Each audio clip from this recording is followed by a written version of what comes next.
You guys, you can wear this anything you want.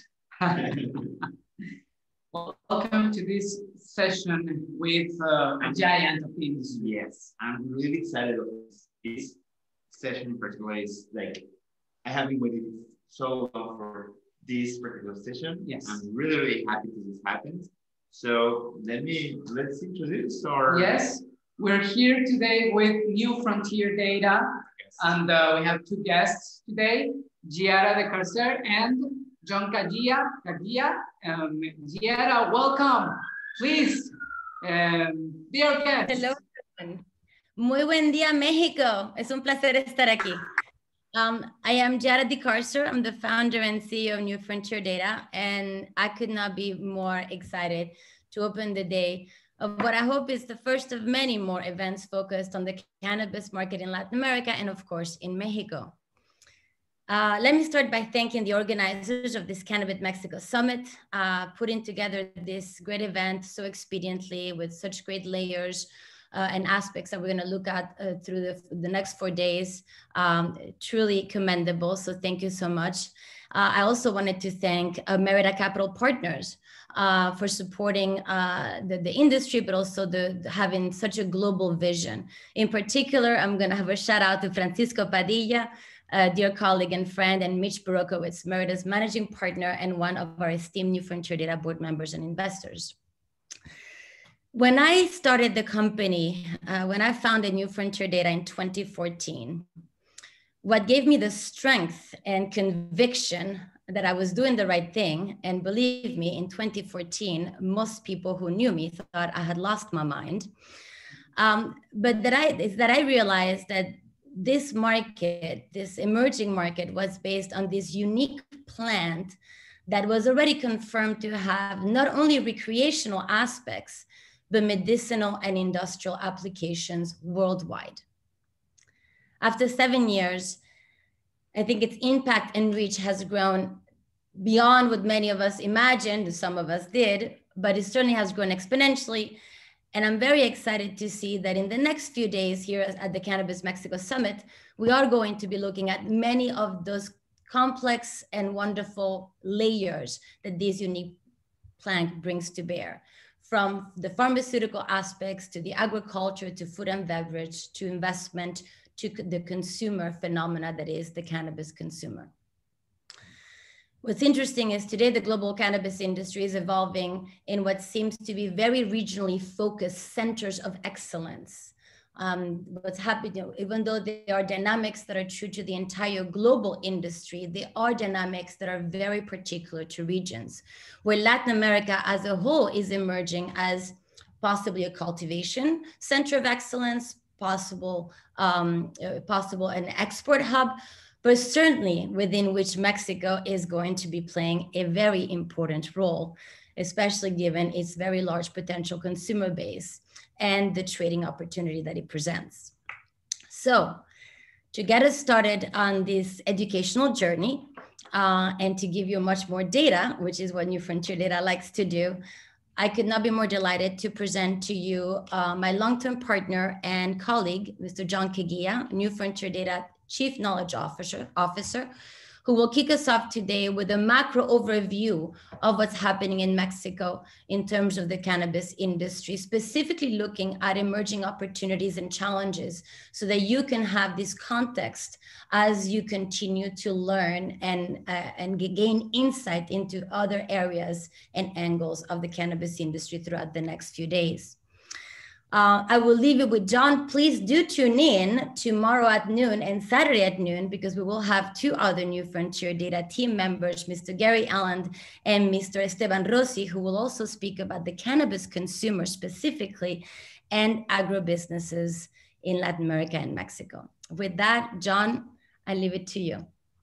Thank you, Giadha. John, welcome and thank you. Very, very welcome. Thank you so much for this amazing introduction. Yes. Thank you so much. We're so glad. I'm absolutely delighted to be a part of this conversation. And first to the Cannabis Mexico Summit, thank you for putting this together. What a profoundly exciting moment to be leading this conversation on the future of cannabis in Mexico. Obviously, this is a profoundly exciting time for the industry and for the region. And we applaud you for being at the forefront, taking the leadership. We know it is not easy to put together cannabis conferences, and doubly so in this COVID socially distanced environment. But thank you for putting this together and giving us an opportunity to share some of our perspective. I'd also like to thank Giadha for that extraordinary introduction and for the platform that she has built through New Frontier Data, in which we've been able to, over the past 6 years, really think deeply about the size, growth, and evolution of this industry. So without further ado, let's get into this deck. Next slide, please. And I'll provide some context on what we're going to walk through, and hopefully provide a broad-based perspective about what we've been thinking about as some of the key issues that should be considered as Mexico establishes this market. So we're going to begin just a very quick overview about New Frontier Data in case for those of you who might not know us.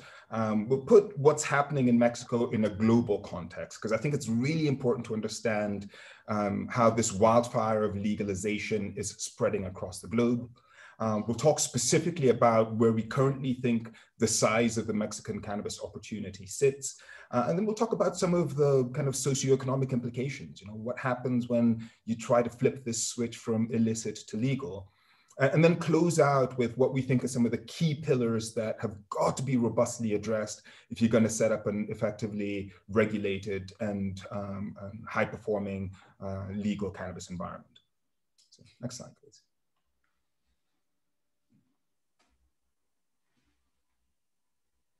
And so for those of you who don't know us, New Frontier Data is a research data and analytics firm that is focused exclusively on the legal cannabis industry. As Giadha said, she founded this company in 2014 with, at the time, what was a truly far-sighted vision. This recognition that legal cannabis was an emerging economy that was going to have global consequence. And at the time, people really did think we were crazy, particularly in Washington, D.C., where we're based, to be looking at this market at the time. We work with investors, business owners, regulators, policymakers, operators, brands, and other industry stakeholders, both in cannabis and outside the industry, to understand critically where the cannabis industry is today and where it's going.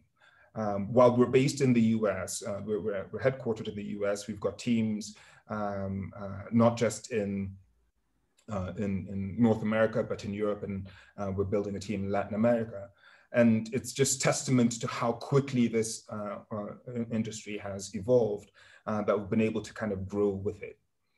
One point that I think is critically important to understand about New Frontier is that we're not an advocacy organization. We don't take a position for or against legalization, and generally we don't make kind of policy prescriptions based on our favored approaches. Rather, we take a really robust, objective perspective on what the data is telling us about what's happening in the market, and based on everything we have learned, what we think will happen next. So that unbiased perspective, I think, has been something that the market has really come to value from our perspective. Next slide. So we've used data a lot in that introduction. Where do we collect all our data from? Part of the privilege of our work is we look across the entire industry. So we're getting data from national government sources, from municipal government agencies, from businesses that operate in this space across the supply chain. So whether that's retailers, where we're getting data around what products are going out the door, how much consumers are spending, to cultivators who are telling us not just how much they're producing, but how much the cost of the inputs are impacting their business, how much energy they're using to grow their cannabis, how much water they're using to grow their cannabis. So we bring a really robust kind of portfolio of information sources into our umbrella, and that enables us to build this really rich perspective in what's happening in the market and where some of the key things that people should be paying attention to as this market evolves. Next slide. And we don't need to belabor this. Suffice it to say that it has been an absolute privilege to work with some of the biggest names in this industry, both in the US and around the world. It has been remarkable to see some of the companies I used to work with in my past life finally coming into cannabis and being able to serve them, doing the kind of research we used to do with them before I came into the industry. So we've worked with a lot of different clients and helps them solve some really complex, a wide array of very complex questions. And so, we take a lot of pride in the work that we've had a chance to do in this market. So let's put the legal cannabis market in context. Next slide, please. It's remarkable when you look at this map that when we began looking at cannabis legalization 6.5 years ago, there was almost no green on this map. You had countries like Uruguay, which is the first country in the world to legalize adult use. You had countries like Canada, where medical use was legal.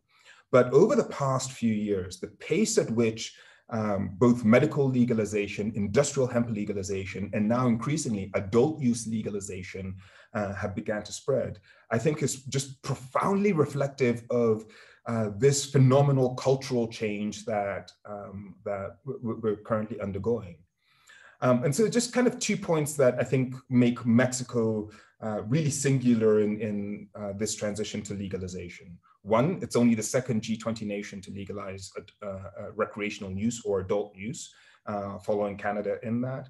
And two, it joins Uruguay as only the second Latin American country where cannabis is legal. So, there's still some pockets in Africa where there's not a lot of green, but even there, it's changing very, very quickly. Next slide. It's also really important to understand how big the existing cannabis economy is. Because, it's one thing to talk about this industry in abstraction. It's another thing to appreciate that right now, annually, consumers globally, based on our modeling, are spending nearly $500 billion on cannabis a year. So when we talk about legalization, it's not about going to find new consumers who have never consumed cannabis before. It is about taking consumers who are already in this very large, well-established, unregulated market and transitioning them into the legal market. And 2 points to note about this number. $408 billion is it's a very significant number as it is. But this doesn't even capture either the medical uses of cannabis that are increasingly being recognized by very affirmative science, and it doesn't recognize or capture any of the industrial applications that are only beginning to be captured, whether that's fiber, grain, applied materials, building material, industrial materials. So this is really kind of the baseline, the floor of what the total cannabis global economy could be. And I think it's reflective, as more stakeholders recognize the size of this opportunity, it's only going to accelerate this transition from unregulated to legal. Next slide.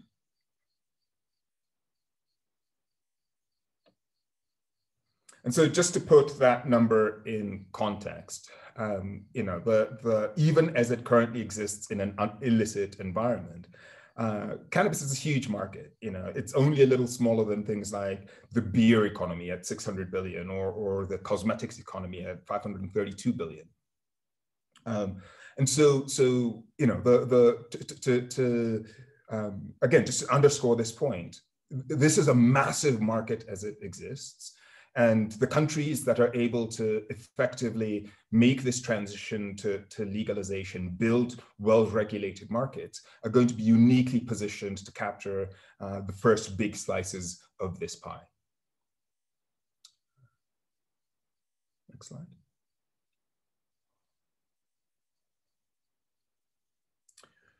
We often think about what forces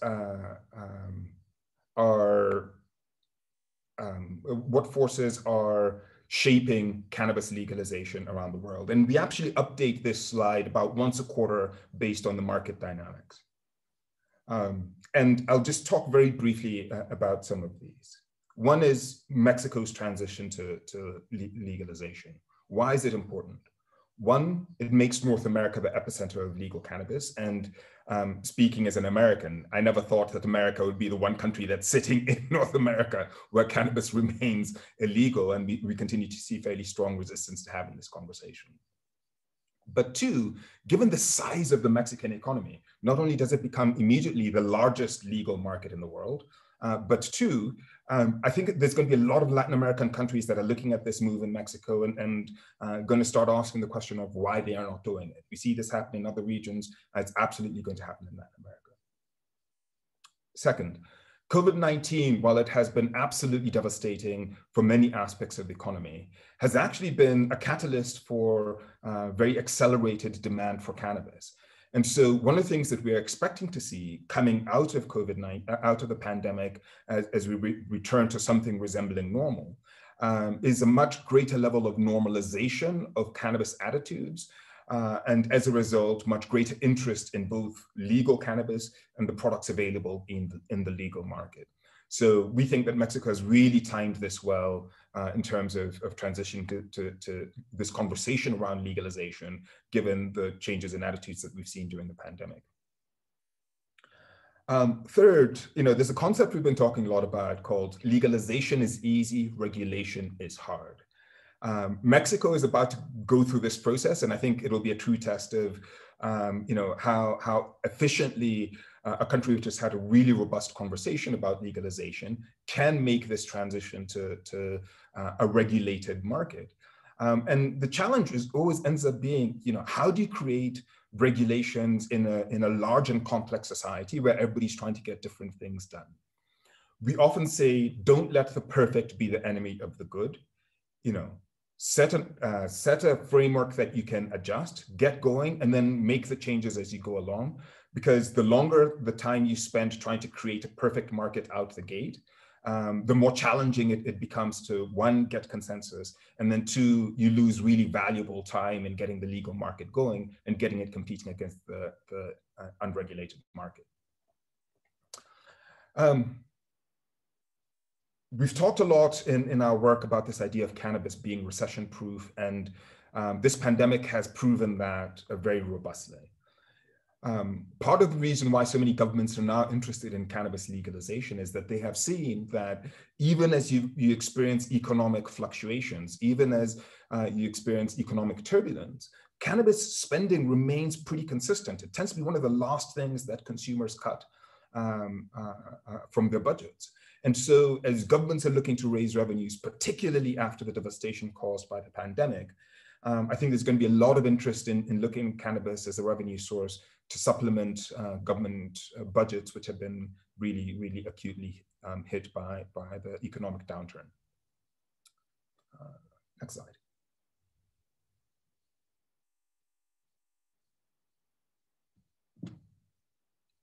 So now let's talk specifically about Mexico. So as I've mentioned, with nearly 130 million people, Mexico becomes the largest regulated, or will become the largest regulated cannabis market in the world, which is quite exciting. We've done some initial modeling around the number of cannabis consumers in Mexico. And our estimate is that there's currently 3.1 million annual cannabis consumers in the country. It is notable that Mexico is only the third only the third country in the world where cannabis was legalized by court order. The idea that the right for cannabis consumers to grow and consume cannabis shall not be infringed by the government. It's a really profound thought when you think about how long we've had prohibition as a global institution over the past century. And the other two countries that have done this, the Republic of Georgia in Europe and South Africa, I think have, they're a small minority, but they've stimulated this conversation around cannabis as a human rights issue. So a really profound development there, which Mexico has been ahead of. And then finally, just a quick point about usage rates. Our current model shows that we estimate that there's about 3.3% of Mexico's adult population, so anyone above 16, are cannabis consumers. But if you go to the next slide, I'd like to pull that thread a little.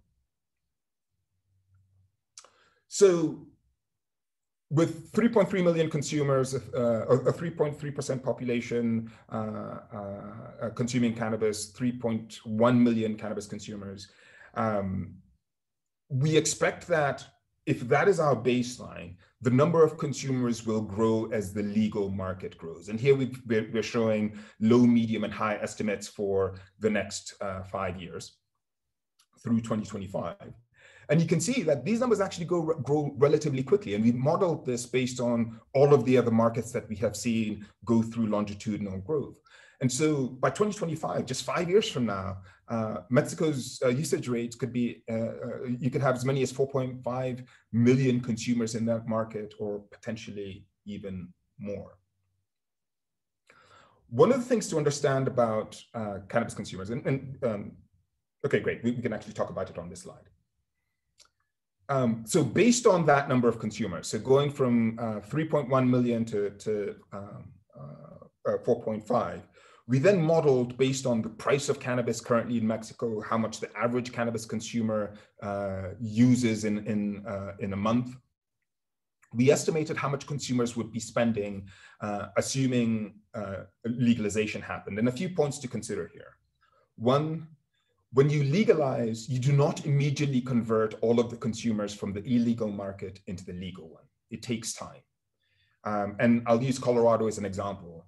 Colorado has been legal for more than 6.5 years, and we estimate that still it's only about 85 to 90% of the total consumers in that market are buying from the legal market. So even 6 years on, you still have not seen that full transition. So be patient and don't assume that everyone who's going to be a consumer will rush to your dispensary on day one. It's going to take a while to get the market up and running. It's going to take a while to make that value proposition clear to the consumer.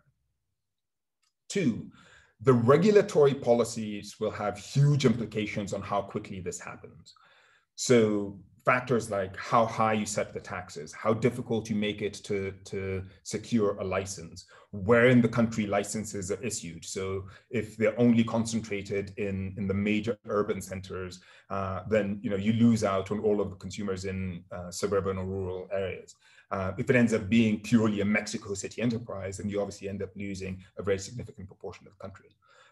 Regulatory policies have a huge implication on how quickly or slowly a market grows. So this growth estimate you're seeing on your screen, growing from about 800 million in the first year to nearly 2 billion in the fourth year, is based on the average growth rate that we have tended to see historically across all of the markets we have observed.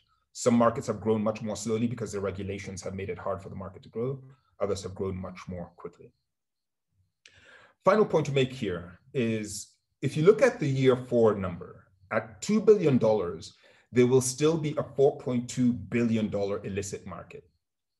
So, you're looking at a total market opportunity of about $6 billion, but it's going to take a while to capture all of that. And so, as I would just urge anybody who is informing policy in Mexico to really carefully consider the way in which the market is regulated, to expedite capture of this market opportunity, because this is existing demand. This is not about bringing new consumers. It's taking the spending that is already happening out of the illicit market and putting it into the legal market.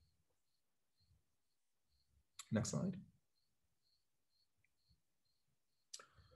So where does Mexico sit relative to some of the leading cannabis progressive countries in the region? So as mentioned, at 3.3% of the adult population consuming cannabis, significantly lower than the US or Canada, who are both at roughly 16%, but right in line with some of the other Latin American neighbors. And while slightly lower on the usage rate relative to its Latin American neighbors, its size gives it roughly 3.1 million consumers. Now, something to think about when we talk about how many estimated consumers there are in Mexico. And we've seen this happen in some US states, particularly very conservative US states. So Mexico is a relatively conservative country, certainly more conservative historically, than the US or Canada. And so when the government calls survey respondents in Mexico and asks whether they consume cannabis, there's likely quite a few people who will be like, I'm not sure I want to tell the government that I'm a cannabis consumer. Totally understandable. What that ends up doing is that it creates a depressed estimate for the number of cannabis consumers in the market. And one really only begins to see how many consumers there are when legalization happens, when people stop feeling stigma around it, and everyone who and consumers start feeling comfortable coming out of the closet. Why is that important? I'll use the US state of Oklahoma as an example. Oklahomans had reported that only about 7% of their population consumed cannabis on the annual government survey.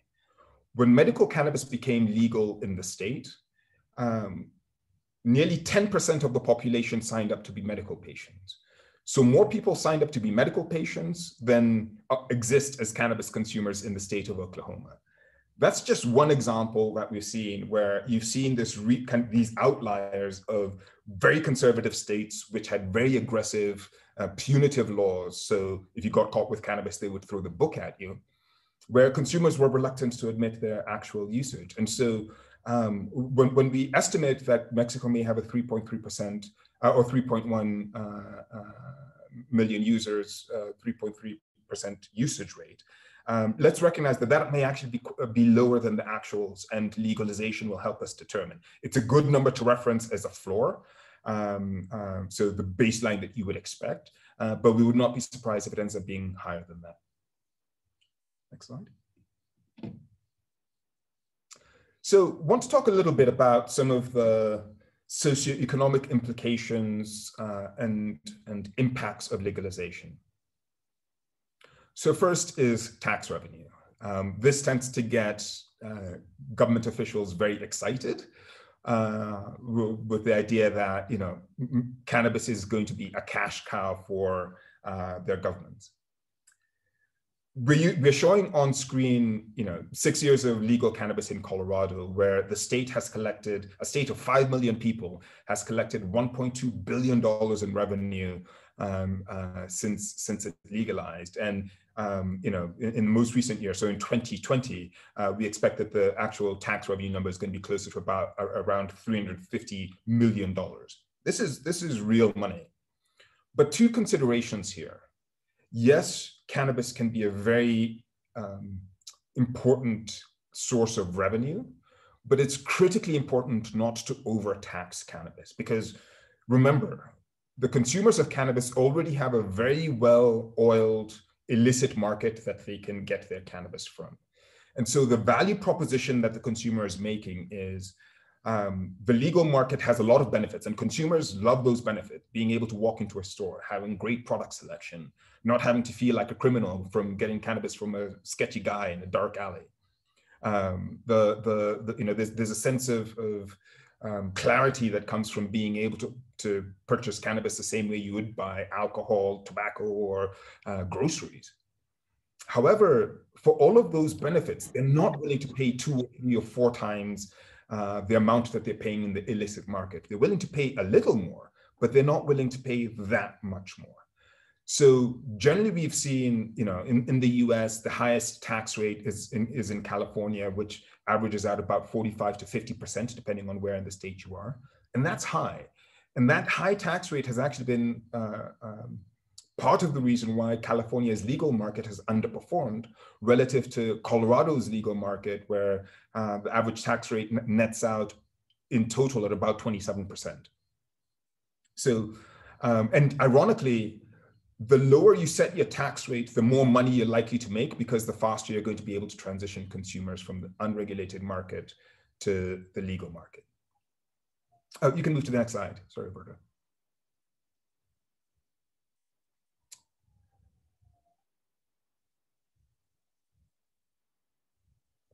We can't talk about cannabis without talking about the huge opportunity that medical cannabis represents. And I think this issue of medical cannabis has become even more important during this pandemic because of the huge toll that COVID-19 has taken on national healthcare systems. So with medical cannabis, you have a low-cost therapeutic alternative that science is showing is effective for an increasingly, for a broad range of medical conditions. Across the US right now, there are over 65 different qualifying medical conditions in the states where medical cannabis is legal. But the main driver of participation in medical cannabis programs has been pain. And so when we look at the top states, the kind of some of the principal medical cannabis markets in the US, we see that well over half of the people participating in their medical programs are paying patients. And why is this important? Mexico may not be suffering from the same acute opioid crisis, so pain medication crisis that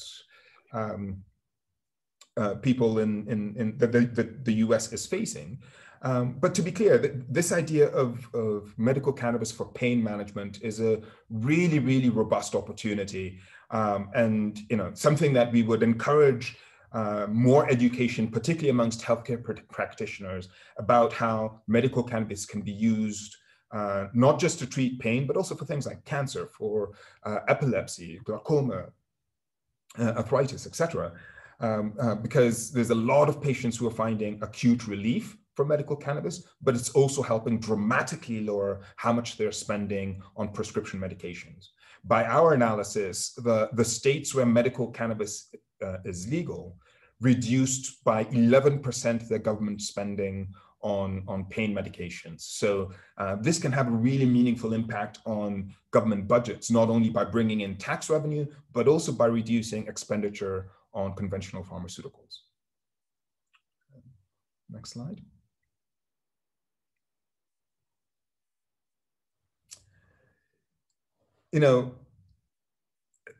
It's one of the aspects of legal cannabis that we think remains an underexplored opportunity is this idea of cannatourism.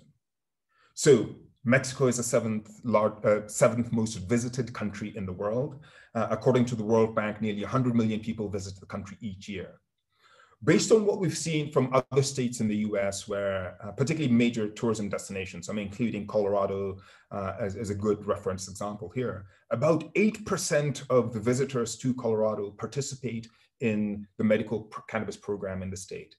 So applying that number to Mexico means that you would see nearly 8 million tourists who are visiting Mexico who would be eager and welcome the opportunity to engage in medical cannabis, to participate in cannatourism if there was an opportunity.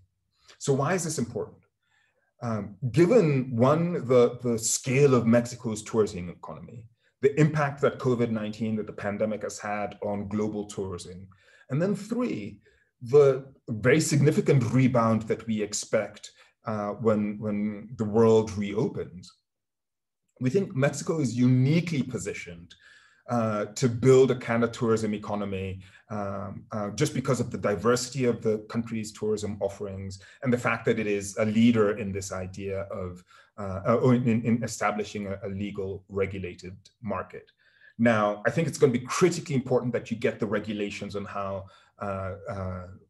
cannatourists, so non-resident tourists, can participate in the local cannabis economy.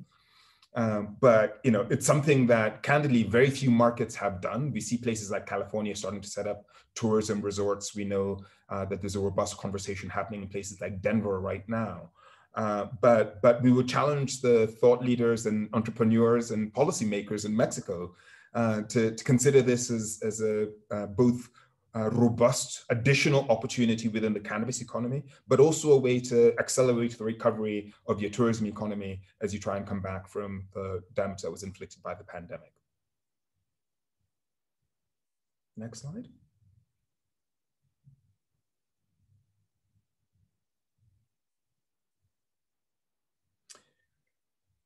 It's been really interesting to watch how the transfer, the shipment of cannabis from Mexico into the US has evolved over the past few years. So one of the things that we've seen is even as the US side of the border has stepped up kind of enforcement and checkpoints, we've seen this really dramatic decline in how much cannabis is being intercepted at the border. And we think there's a reason for that. As legalization has become more widespread in the US, Americans have kind of shown a preference for a product that's coming out to the legal regulated market over the product that was being shipped in from both Mexico and from Canada. Why is this important? First, this has obviously had a very significant impact on the illicit cannabis trade. You've seen nearly a 90% drop in cannabis border interdictions. But two, we think this second step of Mexico legalizing will now be a further kind of undermining effect on the illicit cannabis trade within Mexico. And so the idea of the US relying more heavily on its own legal market production, and then now Mexico transitioning to a legal regulated economy, I think creates this kind of twin squeeze that makes it a really challenging environment for the illicit operators to continue to operate. So if reducing kind of illicit transit of cannabis has been a key policy objective, we think this is going to be a key step toward doing that. Next slide.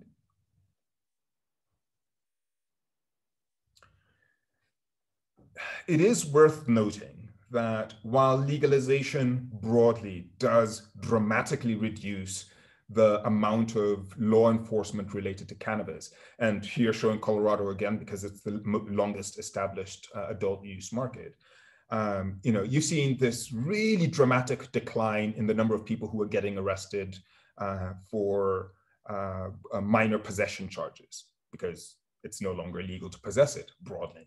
And the people who are getting arrested for possession are generally people who are carrying far more than is allowed under the legal limit. But it doesn't mean that all types of law enforcement related to cannabis go away. So a few areas where you should be mindful that law enforcement is likely going to increase because it's likely going to be part of the regulatory framework. One is driving under the influence. Two is minor possession, so underage people possessing cannabis. And that's been one of the areas where you've seen a pretty significant increase in Colorado. Three is smoking in public, which is actually interesting. We've seen different states where we've seen smoke in public become a really big issue, including in Washington, D.C., where we're based, in part because even though it's legal, people don't have places where they can go to consume. So I'm going to wrap up just with a quick recap of some of the 10 policy implications that we think are worth thinking about in Mexico, and then a couple of closing thoughts. So Mexico, as we've said severally, with 3.3 million current consumers and potentially even more than that in the market, legalization not only presents an opportunity to transition these consumers to a legal market, but also to get those consumers generating very significant revenue, both for operators, so license holders, as well as for the government, to the tune of $2 billion within the first few years.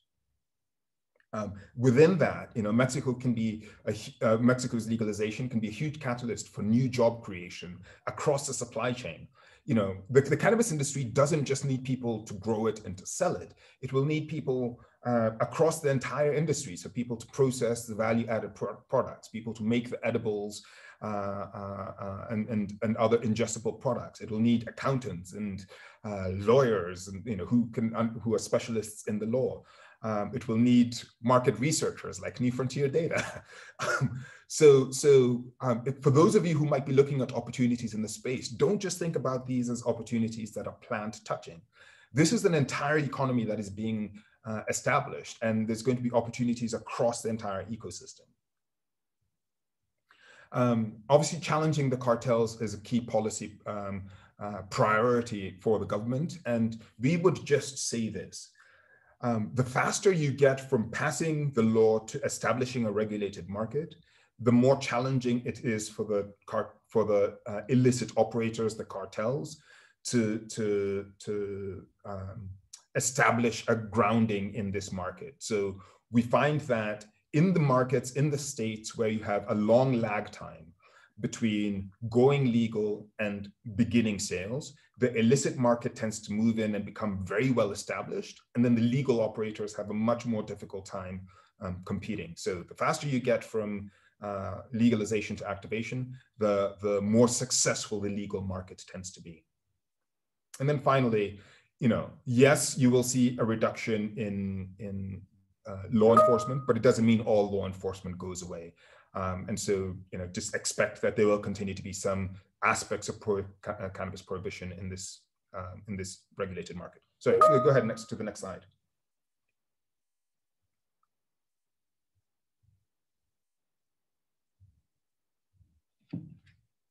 Next slide, please.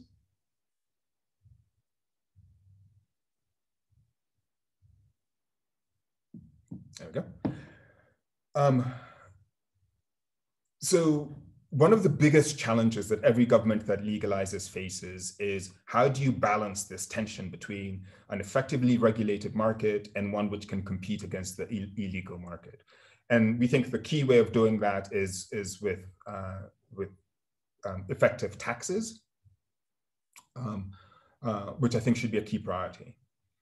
Another challenge that Mexico is likely going to face is, there's already clearly a lot of people who are growing cannabis in the illicit market.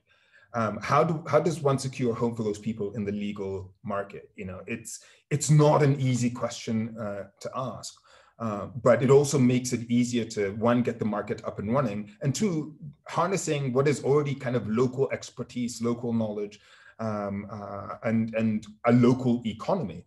Because if what happens ends up being that the new regulated market creates an entirely new production infrastructure, all of the people who were in the unregulated market now end up losing their livelihoods, ending up, and it creates pretty significant economic disruption in the regions of the country where cannabis has been important. So just a key point in thinking about how do you make this an inclusive industry, recognizing that there's some people who are doing this in an unregulated market, but should have a path to being able to participate in the legal one.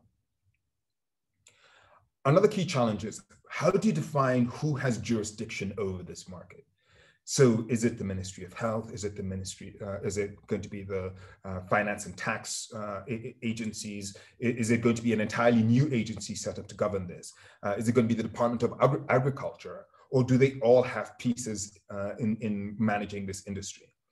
This is a really, really thorny issue. And I can tell you, the more complicated you make the regulatory structure in terms of which agency operators are liable to, the more challenging it is for operators to be successful. You end up having a trail of lawyers and accountants and other stakeholders to try and keep your business compliant. We'd also just caution about raising barriers to participation too high. There's so much innovation that can happen when you allow people to have a seat at the cannabis table. So one of the ways so one example of doing this is, for example, on the cultivation side, yes, allowing for large cultivation facilities, but say also allowing for micro licenses for really small producers who are producing on, say, a quarter of an acre or smaller, so that people can be specialist producers or focus on targeted genetics. There's a lot of opportunity for micro innovation in this space. And we think that as such a young industry on a global basis, the more people you allow to experiment and innovate, the more likely you'll be to see that innovation bubble up to the top and create really kind of market-leading products or processes that can help Mexico become a leading global market. But the more people you invite in, the more strict your regulations need to be, just to make sure that the product that is being produced in the legal market stays in the legal market. So managing diversion as a closing point becomes a key question.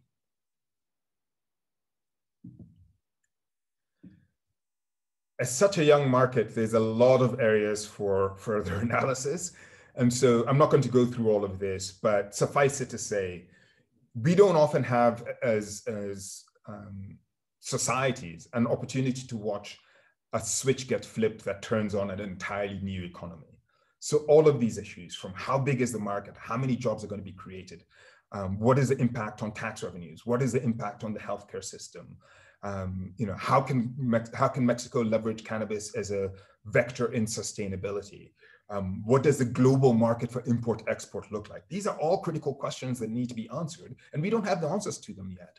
So we're looking forward to being a partner as the country and its stakeholders explore these issues. And it's going to be a phenomenally exciting time as a research analyst for us. And final slide.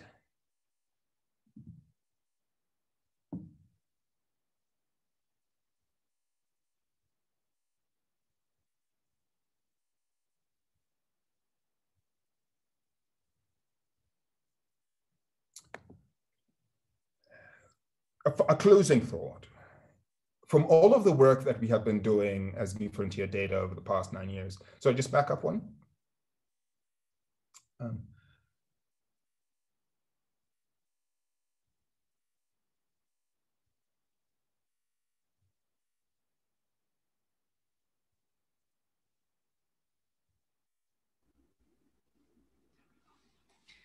John, Yeah. yes, it's been a great presentation. We were astounded. We didn't want to interrupt you, and at all. We're glad that you got to the end of it and in time, which is doubly marvelous. So in 3 words, Mexico has opportunities. Mexico has phenomenal opportunities. And I will say this. Mexico is in a really unique position to lead the world in understanding what a well-regulated cannabis economy can look like. But as the old saying goes, with great power comes great responsibility. The world is watching what is happening in Mexico. And with that comes a burden of responsibility to establish a framework that the world will want to emulate. So, it is an enviable and an unenviable position to be in, to have, so many countries, so many stakeholders looking anxiously at what is going to happen in Mexico. But it's also a profound privilege because, the more quickly and effectively Mexico can establish a well-regulated market, the more opportunity this economy is going to present for Mexico and its people. Well, we're delighted to have you. It's amazing. We are big fans of your work, of your team, and this has been a great honor. Thank you, Giadha, because of being you here at this. This has just become the event. Yeah, thank you, Giadha, of John. the year. Yeah, and it was amazing presentation. Thank you so much. I think it's the best way to start the summit. And thank you for your time. And thank you all. For sharing this knowledge. As you said, strength in knowledge, and this kind of knowledge in particular. It's been our pleasure. Thank you very much, gentlemen. And to all the guests, enjoy the rest of the conference. A very, very exciting schedule or panel or series of conversations lined up. And thank you to the organizers. This has been a phenomenal opportunity. Thanks to you. And we hope you enjoy the summit as long as your own schedule allows it. We look forward to it. Thank you. Thank you so much.